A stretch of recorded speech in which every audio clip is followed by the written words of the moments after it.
It is no secret that Kyle Busch has struggled the last 2 seasons. Many, including Busch and his former crew chief Adam Stevens, has cited the lack of practice as why. But in the 8 out of 36 races in 2021 that did have practice, which drivers performed better? And does this actually say anything, or was it just due to luck? Now, as kind of a preface to this video, I will say that 3 out of the 8 races with practice were road courses, or about 37.5%, whereas for the total schedule, 7 out of 36 races were road courses, or about 19.44%. So road courses were twice as frequent in races with practice. So when you take a look at the top 5 drivers with practice and the worst 5 drivers with practice, Kyle Busch and Chase Elliott are up there in the top 5 drivers with practice, and Ross Chastain and Bill Wallace are in the worst 5 drivers with practice. But when you look at the top 5 drivers and the worst 5 drivers without practice, it looks kind of what you would expect for about the whole season as a whole, and this makes a lot of sense considering this took up much of the season.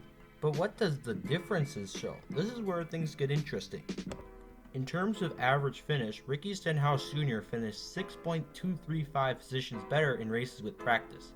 Bilicki up there, and LaJoie, Chase Elliott, and Michael McDowell. Now, why does Josh Bilicki's name have an asterisk to this? Well, I did a p-value test with the finishes, and he was the only one who had it statistically significant. You may ask, why is Bilicki statistically significant but not Ricky Stenhouse Jr.? Ricky Stenhouse Jr. must have had a higher standard deviation, which means there's more variance in his results. When you see Chase Elliott and Michael McDowell on there, you automatically think, well, this is because there was a higher proportion of road courses. And this is likely the case, but we will explore that some more later.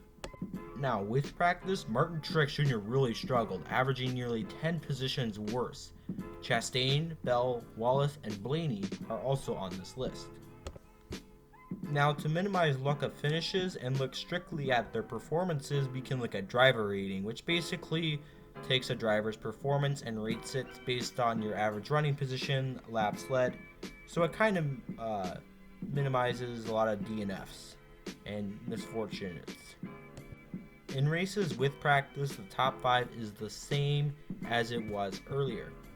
But the worst 5 is the same as the worst 5 without practice in terms of average finish. And without practice, Chase Elliott is still in the top 5, even though he did much better with practice. But William Byron is up there. And the bottom 5 are the same, but Bilicki takes the worst spot instead of health. Now let's take a look at the difference. Chase Elliott had an average driver rating 16 points better. Stenhouse and McDowell each had 11 on average, Bilicki 10, and Ross Chastain up plus 9.87. If you remember from the beginning, Chastain was in the bottom 5 worst drivers in races with practice in terms of average finish. Yet his actual performances on track show that he did better with practice. So it seems like Chastain just got really unlucky at races with practice, but had more speed. When you look at drivers who performed worse, Ryan Blaney, Brad Keselowski, Martin Truex Jr., and Alex Bowman make up your top 5 who performed worse per driver rating. Because events with practice had a higher proportion of road course races, I'm just going to take a weighted average of both the practice events and no practice events, split between the road courses and ovals, so that road courses and ovals affect each category equally. Taking the weighted average, the top 5 drivers who perform better with practice are drivers we've seen towards the top of the list. Ricky Stenhouse Jr., Michael McDowell, Josh Bilicki, Corey LaJoie, and Kyle Busch, who was towards the top, but he never quite made the top 5. Notice how Chase Elliott isn't on this list. That's because of his success on road courses. And note that this is in terms of average finish. In the top 5 drivers who did worse, the weighted average has Martin Truex Jr. finishing nearly 10 positions lower with practice.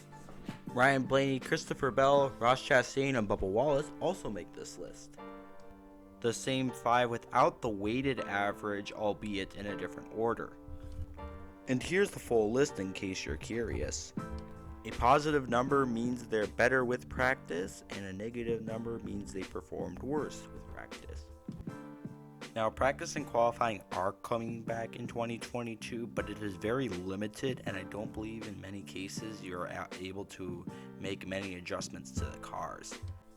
So I don't think having practice back will be as big as an advantage as I may have made it sound for some of the drivers who performed well as just having a larger sample size, and naturally teams will be able to adjust. However, I would not be surprised if I saw drivers like Stenhouse perform better next year and drivers like Truex maybe struggle a little bit more. But I want to hear what you think. Do you think drivers who performed better this year with practice, do you think that success will transfer over to next year or not?